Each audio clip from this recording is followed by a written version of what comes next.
Hey everyone, welcome back to my channel and welcome back to another episode of I Was a Teenage Exocolonist.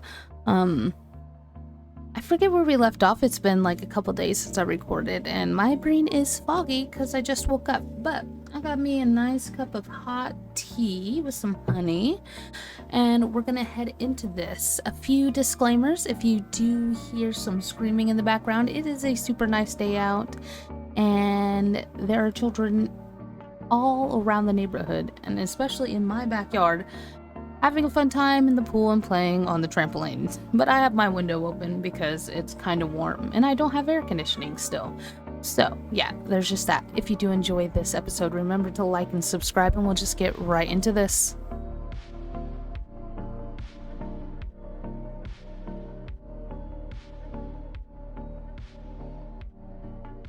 Alright.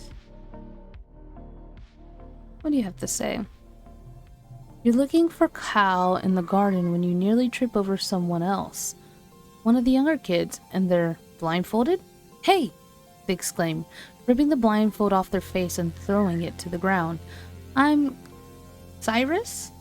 One of Annie's brothers. He glares at you. I was almost done.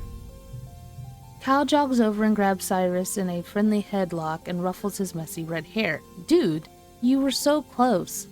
Cyrus stamps his feet and complains that you got in his way. It's not her fault, Cal says. You didn't know we were playing a game. Give me a sec. I want to teach her how to play. Cal turned to you as Cyrus leaves. Sorry, Ophelia, he says sheepishly. I was teaching. I think it's Cyrus, right? Cyrus? Is it Sirius? I'm gonna say Cyrus. A new game, but he's more like Annie than I thought. Real competitive, you know? He stoops to pick up a blindfold, brushing off the dirt. I've been trying to come up with different kinds of games other than sports ball. No winners or losers. I just want to have fun with my friends. Cal looks at you hopefully. Do you want to learn how to play? Yes. Cal smiles, looks like it's gonna stretch right off his face. Radical, he shouts, jumping up and down with excitement. Okay, so first put on this blindfold. The blindfold's a little scratchy and smells like dirt. You can feel Cal's big hands on your shoulders. I'm gonna spin you around, and when I let go, you gotta listen to my instructions. We're gonna walk all the way to the cafeteria, okay? You nod. You can't see Cal's grin, but you can hear it in his voice as he spins you around and counts to 10. 1, 2, 3. First, Cal says, you gotta walk forward 10 steps. Do you follow Cal's instruction? Do your best. You take 10 steps straight forward, holding your hands out for balance. The rocky dirt between the garden bed crunches under your feet. Yeah! Now turn to your right and take 15 steps until you get to the door. I'm gonna get it right. You turn to the right and walk forward, counting out 15 steps. When you stop, Cal laughs. You can hear his footsteps crunching behind you. I forgot how much bigger I am than you. You're like 2 more steps away. You take 2 more steps until your outstretched hands lands on the warm metal of the door. Success. Awesome, Cal says. Can't help but smile. This is fun. Now hit the door button on the right and then keep walking forward until I say stop. Go really slow, okay? You open the door and start walking forward. The path slopes downward and your steps slip a bit, even though you're moving as slowly as you can. Real dirt is nothing like the metal floors of stratospheric. It's turbo rocky here, Cal says as you can feel an uneasy prickle on the back of your arm. Just keep going forward slowly.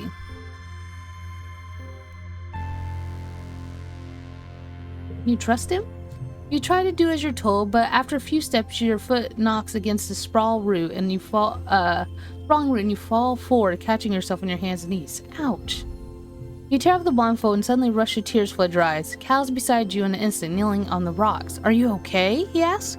You look down at yourself. Your knees and hands are pretty scraped up and your pride is bruised, but other than that, you're okay. Cal helps you stand. I'm sorry, Ophelia. I'll do better I'll be a better helper next time. He asked if you want to get some Watato juice at the cafeteria instead. Spend the rest of the afternoon brainstorming more games where there are no winners or losers.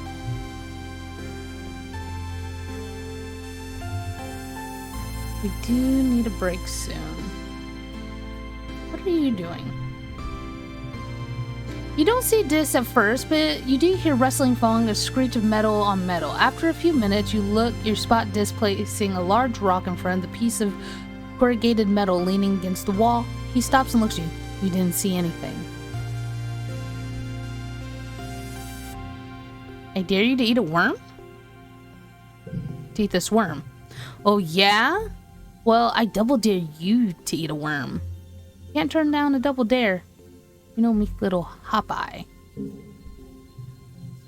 Slimy, unsatisfying, very, very gross. Dis eats his like a noodle, slurping it up, wrinkling his nose as wriggling in his mouth. Yuck, he says, swallowing it whole. And then shows you his empty mouth. You should have known better than to dare a person who fears nothing.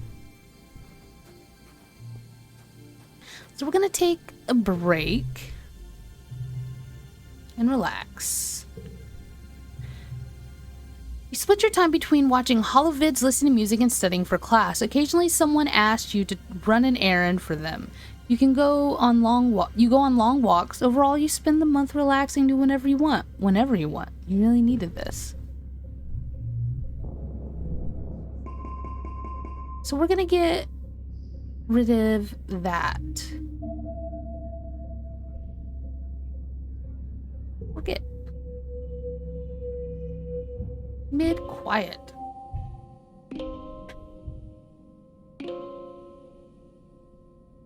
Late quiet. We're all ready. So I think I need to work on my creativity and my empathy. I think those are kind of important to me. So we're gonna go here to class. Let me see. Creativity and persuasion. Engineering and reasoning. So I'm gonna do the creativity and persuasion. I think those will help us out. There's some sort of emergency in engineering that requires Hal's attention, so today's class is being taught by the ship's artificial intelligence, Conjurance.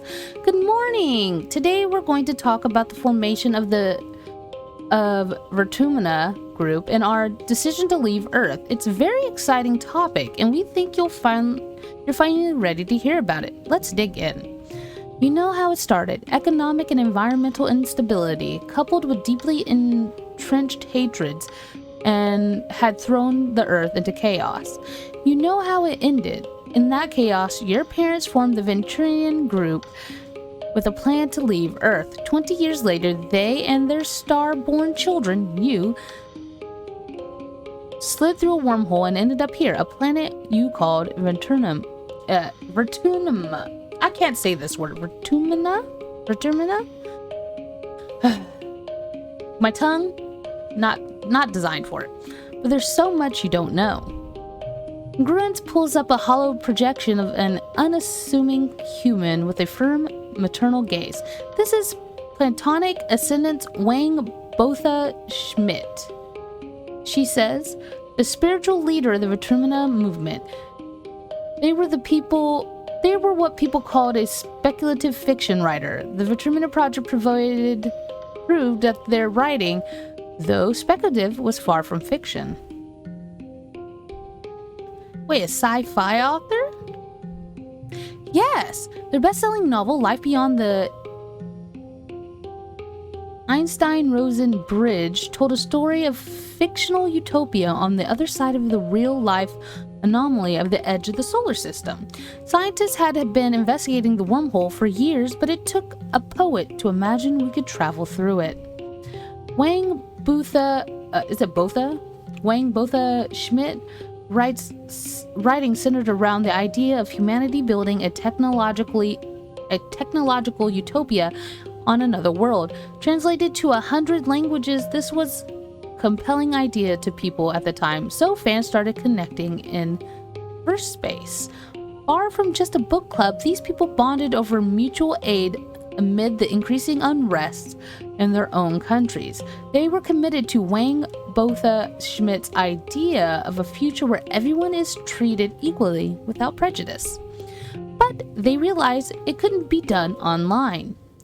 Though committed to social justice, the group saw the impossibility of forming a truly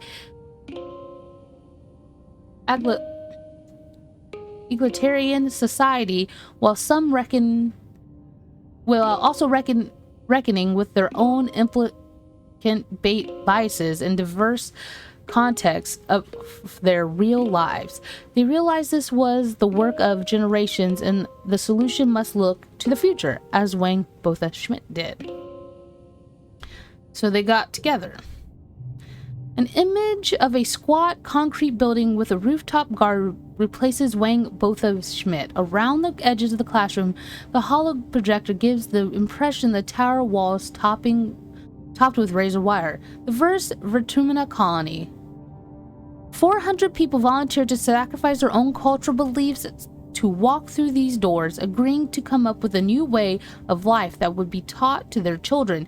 Babies were conceived from egg to sperm donors chosen by lottery and raised communally, like you, as the second generation of Vertumna group. Those babies were your parents. Yes! The Vertumna groups were widely considered to be a non-religious cult. Membership was outlawed in some countries. Platonic ascendant Wang Botha Schmidt was later assassinated for their connection to the group, and the ensuing violence affected many lives. You think your mother and her prosthetic leg and how she rarely talks about her life on Earth. She has a prosthetic leg? The hollow projection now shows the compound underground siege. As more colonies were founded, word got out about the Vertumna group's social experiments. Assimilation was an unpopular ideology at the time, because it had been used to commit terrible genocide on Earth. This, combined with panic that the Vertumna group was destroying the family unit or raising an army of gene tech super soldiers, brought the colony under attack from all sides. Everyone fears what they don't understand. The image of a burning compound is replaced with a stratospheric on a launch pad. Luckily, the next phase of Vertumna project was ready to launch. 100 colonists were selected to leave Earth on a colony ship to seed a far-flung corner of the universe with new human culture. She smiles. The ultimate goal of the Vertumna group was you, children. A generation raised completely unburdened by troubles that plagued Earth. Isn't that lovely? How did they build the ship? What was the Earth like when they left? Nobody on Earth liked us. How did they build the ship? Orbital voyages were a hobby for the ultra-rich in the early centuries, so there were several relics to be found in museums. The difficulty was not in acquiring a ship, but making it space-worthy and in the logistics of the launch itself. The group crowdsourced enough funding to purchase and repair the ship. As for logistics, well, you're speaking to the solution right now. I was acquired by connecting group members along with gene tech that created you and your parents. The stratospheric was the first manned vessel to navigate a wormhole at the edge of the solar system, given the state Earth was in when it left. It may have been the last. What was it like when we left? Terrible. The institutions had given people the illusion of safety were torn down, and wars were rampant, both resource-based and ideological. Large parts of Earth were rendered uninhabitable by climate change, pollution, and nuclear war, especially the critical food growing regions of the world. The Vertumna group weren't the only ones trying to escape Earth, but as far as we know, we're the only success. So nobody on Earth was like us? The Vertumna group members have a unique culture, but is formed from a combination of many heritages from Earth. Even the language you speak, Esperanto, was invented to bring people together. And don't worry, You brought your best heritage with you. You're humans. Wow. You heard your head is so stuffed with ideas it might burst. Professor Howe and your parents never mentioned this stuff before. They waited to tell you because they wanted you to grow up without feeling different based on the genetic makeup or family history. It's hard to imagine having a different culture than your neighbors.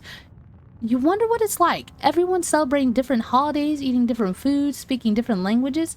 Are you missing out, or are you better without it? Like the original colonists believed. It's hard to say, as the decision was made for you long before you were born. All you can do is your best, Ophelia. Be the best Ophelia you can be. Okay, one slot will turn a card social yellow. R becomes social yellow. Okay.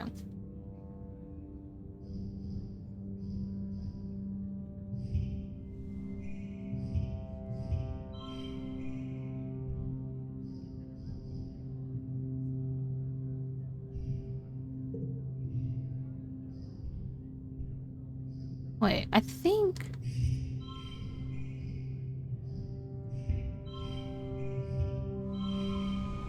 One, four... And then this one would turn yellow. One star, okay. I'm not trying to be the best in the world, but at least I'm getting some. Which is pretty good.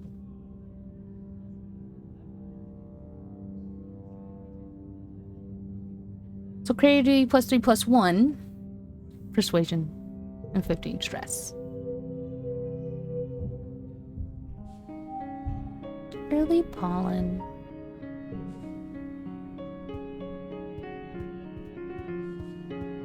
Let me see, is my mom out here? Oh, she does have a robot leg. Cool! Prosthetic leg. Hi, Mommy!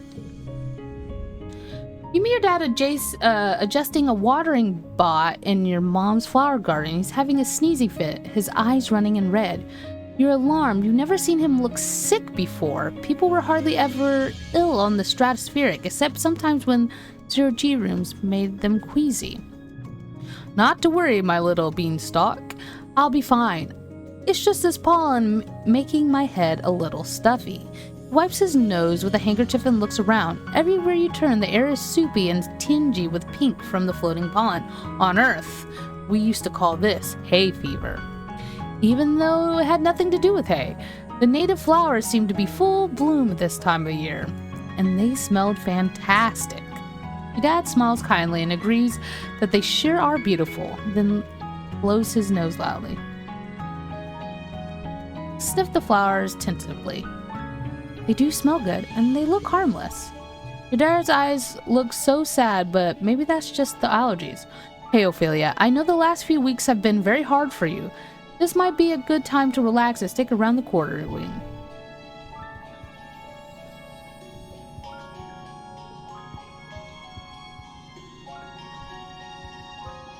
What did they add to this? They added combat, right? Defense training? Combat animals and friendship. Yeah. Let's learn defense training since we haven't done that yet. You attend the first session of Security Chief Rhett's self-defense class. It's a small class, mostly security officers and other adults. You and Annie are the only kids. She gives you a wink and a cheesy thumbs up as you listen to Rhett rant about how everyone in the colony needs to learn self-defense. You could be walking along, thinking you're safe within the walls, and a flying animal could swoop out of the sky. Then, what would you do? Rhett chops the air with his hand. I'll tell you what you're going to do. You're going to chop that beast right in the throat. Hiya! Only if you learn what I'm about to teach you, and that's the only way to learn is by doing. Who wants to volunteer for a demonstration? I'll step forward. The security chief doesn't scare you, or so you pretend. Rhett is like the biggest adult you know, and he's so intense. You step forward, and Rhett nods as he crouches down. Okay, I'm Manticore, stalking you through the forest. What do you do? I kick in the face. I kick it in the face! You try to kick Rhett as he approaches you. He easily grabs your foot and flips you on the mat. Ouch! Wrong! Use your brain, Ophelia! First thing you do is call for help, and then you run. Rat grabs your forearm and hauls you over the ground. Only engage with the enemy when there's no other alternative. No one walks away from a fight without getting hurt. So the first rule of self-defense is not to put yourself in a situation where you need to fight. Annie still thinks you're cool for acting tough. She gives you another thumbs up. Once you've learned situational awareness, we'll move on to hand-to-hand self-defense, drawing on a variety of martial arts. Only when I'm confident that you're ready and will be ready. Oh my god, that you're ready. You're ready. Will we?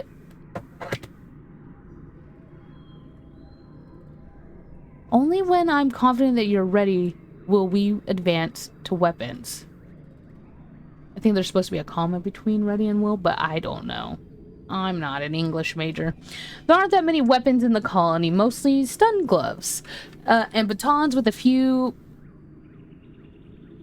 pulse rifles. You hope you don't have to use them, but it'll be good to know how. Okay. Look at this. What if I did this? Actually, what if I took this and went like this? 1, 2, 3, and 4.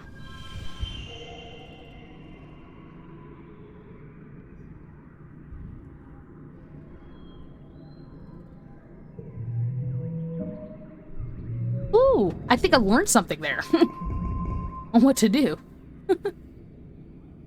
Shit.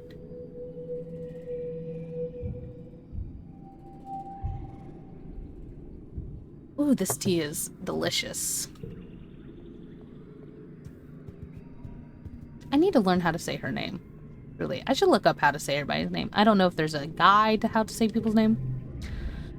So then I trapped it in my room, Annie says, telling you all about the bugs you saw in her quarters. Its wings were as big as my hand, and it had the feelers like whoa, and it was bouncing all over the place like boing, boing, boing.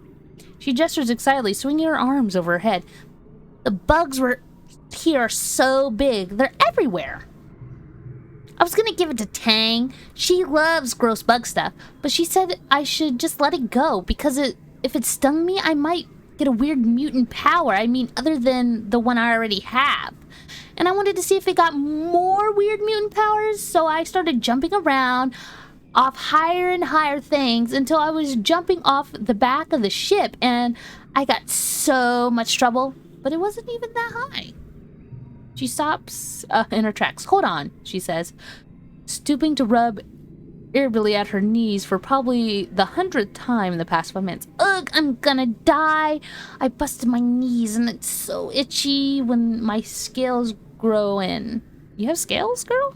What? Annie, don't pick at it. Chief Steward,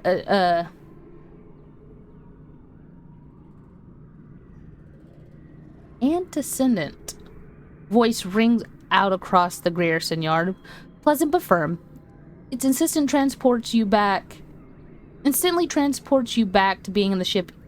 Crash, tugging on her skirt, calling her Auntie.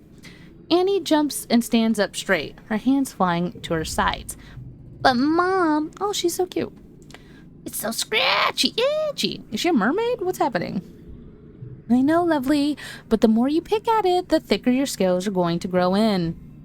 But what if I want to have cool scales? Auntie Scene smiles indulgently.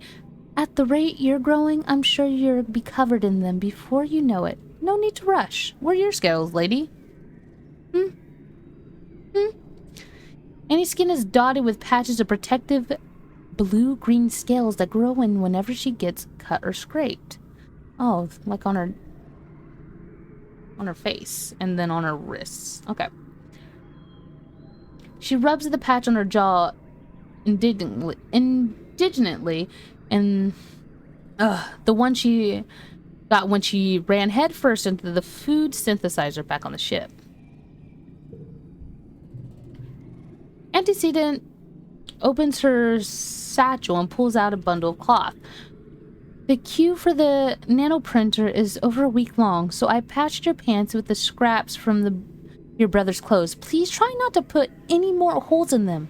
Or yourself, okay? She hands the clothes to Annie and kisses her on her forehead. Annie sticks out her tongue and gags. Yuck. Annie evaluates the clothes. Her mom walks away. Galactic. She breathes as she runs her fingers over the odd colored patches, and then right there in the middle of the yard, she unlashes a unshamedly squirms out of her pants and pulls on the new ones. Wow, I look like a fighter jet from the Hollows. Like when they'd stencil your kill count on the panel. On the plane. Not on the panel, on the plane.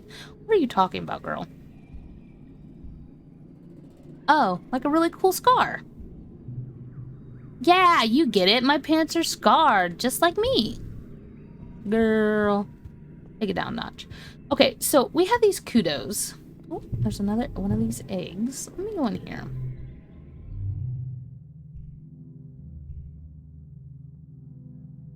So how do I spin these?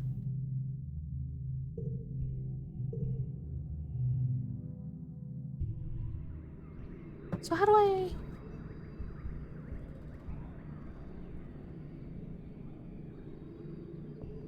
Maybe I don't have the ability to spin them yet.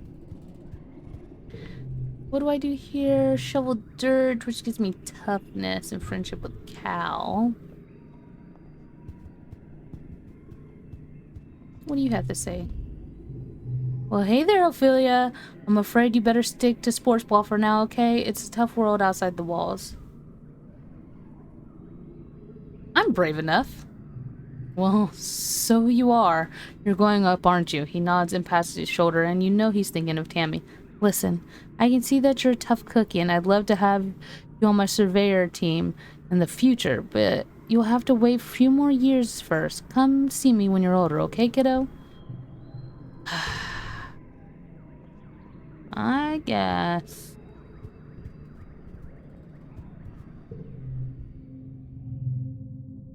Reasoning, engineering, biology and reasoning, 2 reasoning.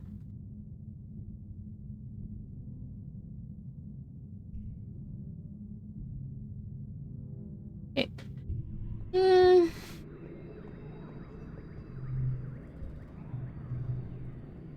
Bravery and perception.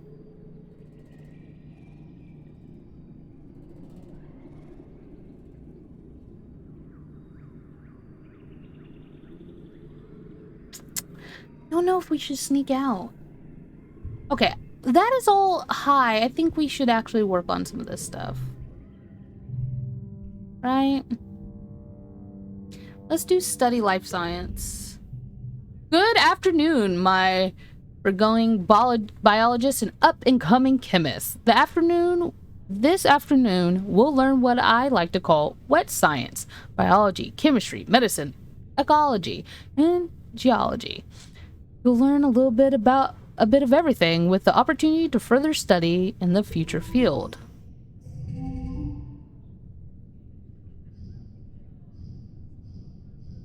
So if I do this is what I learned.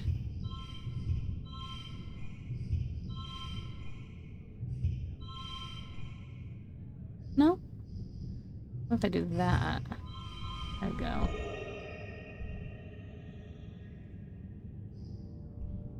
But what if I do this?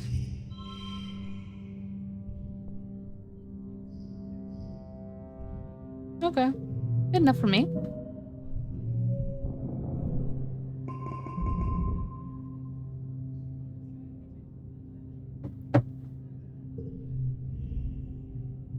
You finish breakfast in the common area when Marzipan struts in. Look at you eating cereal. I bet you don't even know what day today is. Your birthday? No, you dummy. My birthday was the first month of the wet season. You better remember that. Okay. Today is St. Valentine's Day. Don't call Wander over to hear more. Back on Earth, it was a day when everyone had to give their best friend a gift, especially sweets.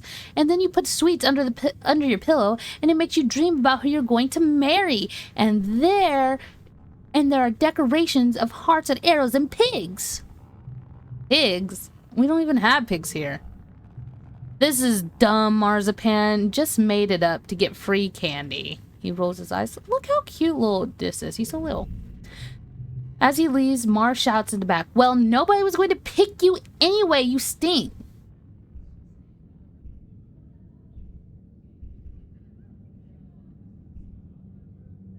I know who my best friend will be.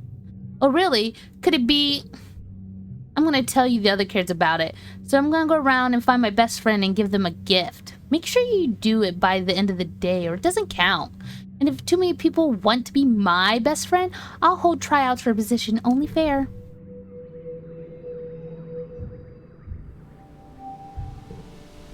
Well, I don't have anything to give. Because that store isn't open, right?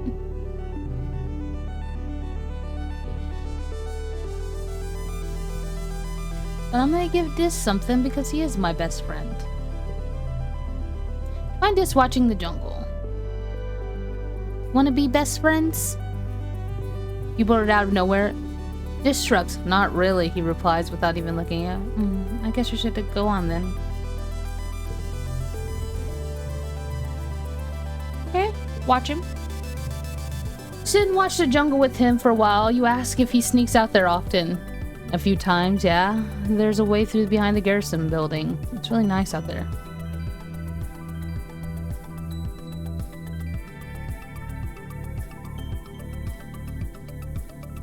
Want to be best friends to annoy Mars? You explained that of course you aren't taking it seriously. You just think it would be funny. Sure, I guess. It's kind of funny. It's a stupid thing anyway. Besties!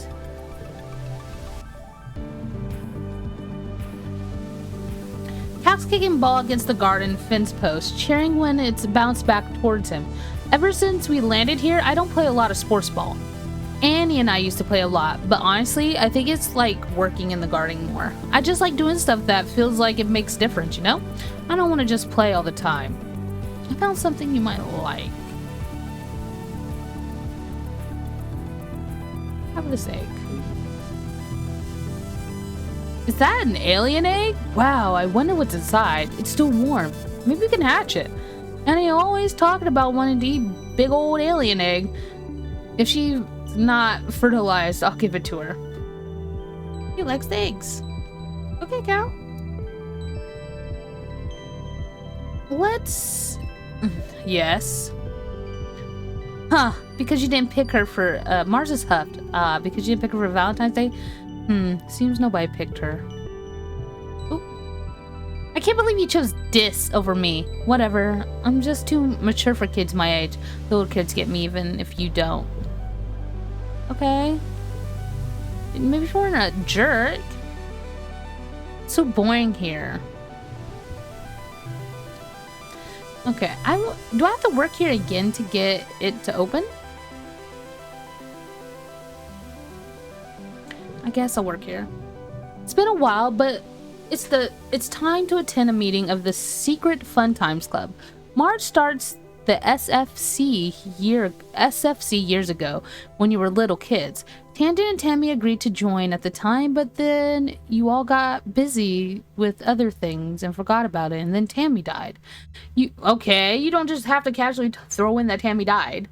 You meet at an unused conference room in the command, which Mars says is perfect for a secret club. Excellent. Club President Mars brings the meeting to an order. Tang? It's Tang. Tang? I don't know. Tang. Records the meeting notes on a holopalm.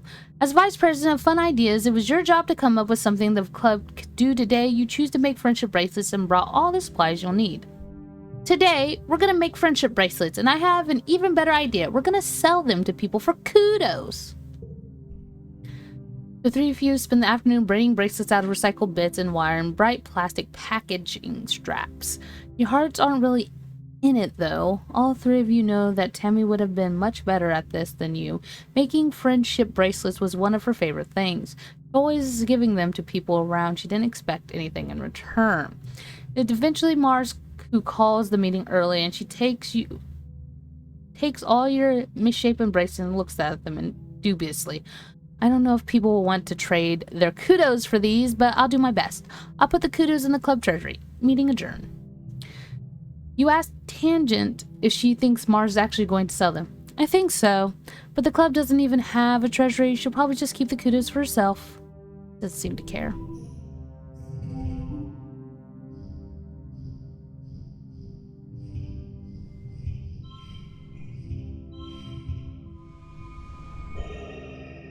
Okay. We win. I'm just happy enough with the win. Okay. Maybe I misunderstood when that opens or where I have to go.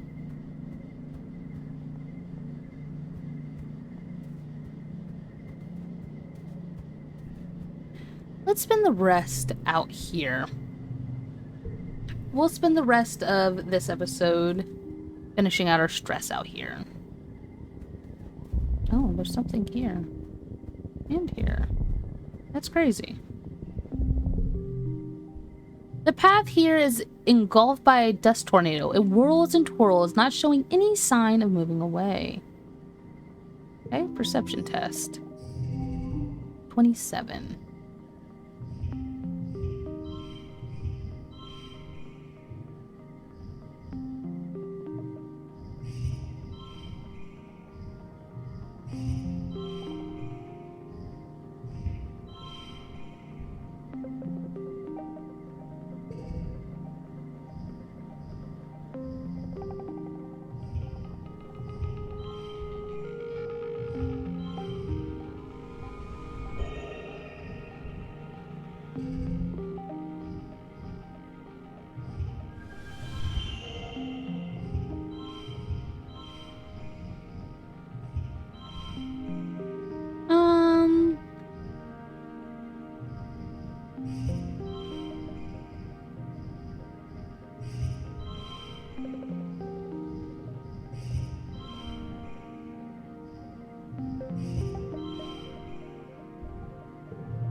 Okay, I don't know how many I got. Shut your eyes hard against the swirling dust and somehow manage to walk in a straight line through it. Once you pass through it, you turn around, the dust storm settles. You wonder if walking through it somehow caused it to die down. Under the hot, hot sun.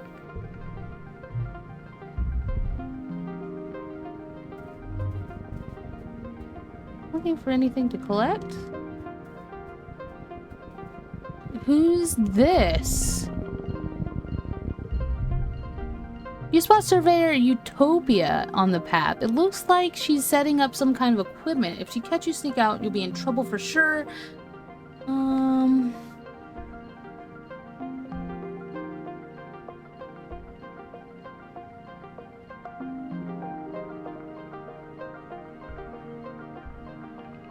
want to see what she's doing. She's setting up a hive for photograph drones. She's unpacking a pyramid-shaped box and stands back. When she activates it, hundreds of tiny flying robots shoot out of the top and spread out over the canopy, taking photographs and reading from everything in the area. In a few hours, they'll return and automatically combine their data, the area, and everything in it. Make note to stay out of sight while they're active. You don't want to get caught. Huh.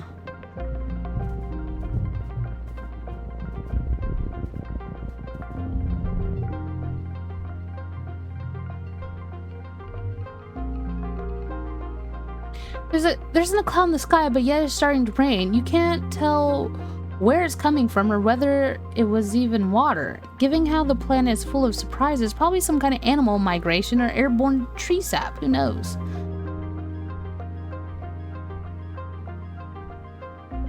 Find something to use as an umbrella. Break off a large leaf of a long stem and hold it over your head to make a pleasant kind of thrum as it drops splatters on you. Too worn out, too tired to continue. Have to go home. We didn't really gain anything, okay?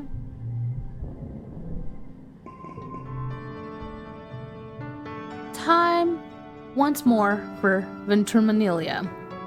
The mood of the colony has been muted this year ever since the attack during Glow. Though everything is still cheerfully decorated and the feast table is still heavy with food, mostly soy rations, this Venturminalia just feels different. In a way you can't describe, the colonists gathered to swear to Governor Etiquette's speech. Let me take a sip of tea.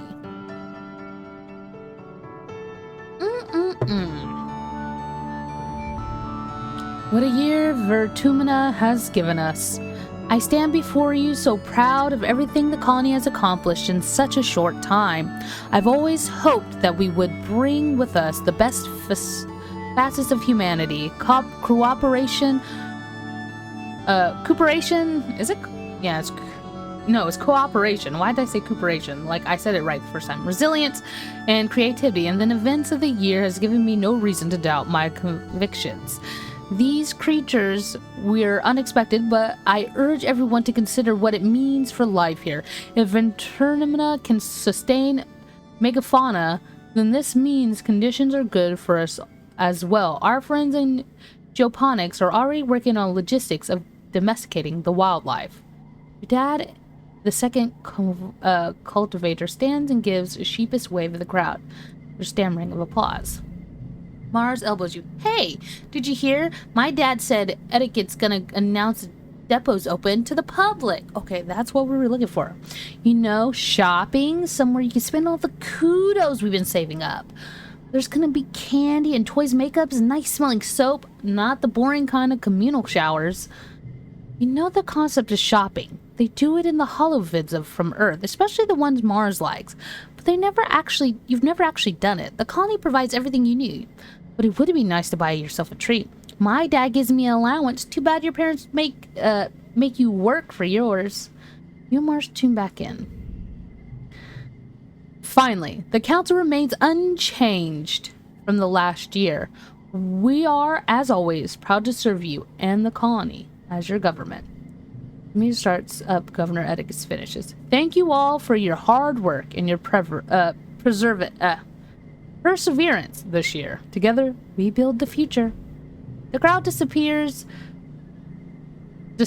and sets up for the annual games. Just like last year, there's a talent show, science fair, bot wrestling, now with obstacle course. I'm definitely going to do the bot wrestling.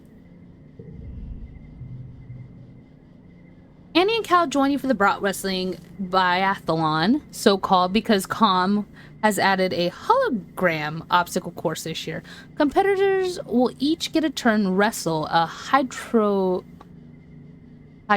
bot, trying to keep it closed for as long as possible. This time, though, all competitors will first have to sprint across the festival ground, dodging and leaping over obstacles. Each obstacle triggers will subtract from your time.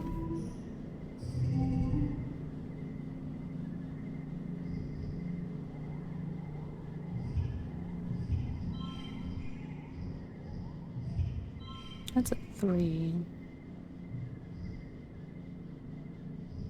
What if I did 1, 3, 8, 9. Yeah.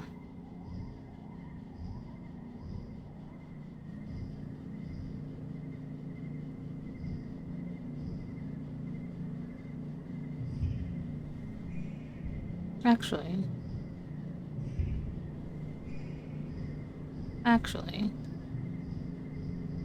0, 0, 2, 3, 4.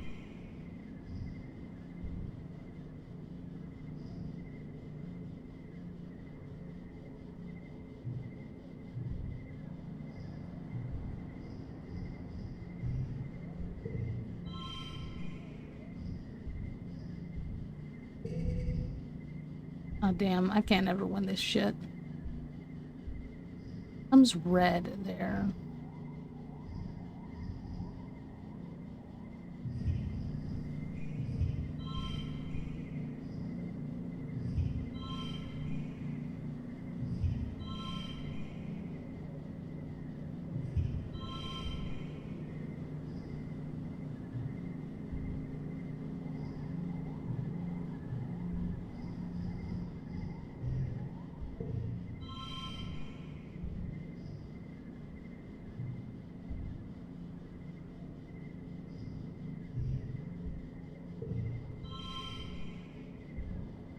Hmm.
Damn it. Defeated. Oof, you really weren't prepared for the obstacles. I'm so bad at this shit. Okay, Annie wins. After the festivals are over, everyone takes off a much needed break. Mars organized water fight, rides everyone's spirits, and the thick heat dust. Unlocks relax on the wall in the garrison.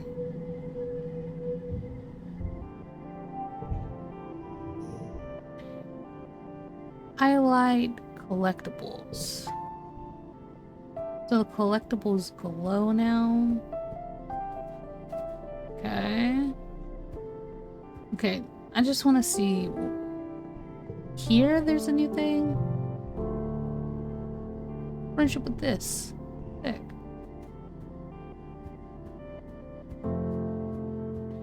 And then this shop here.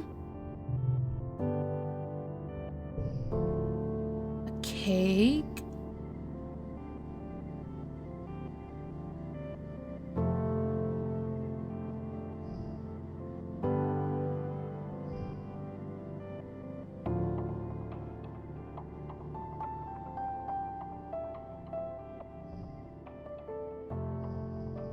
Interesting.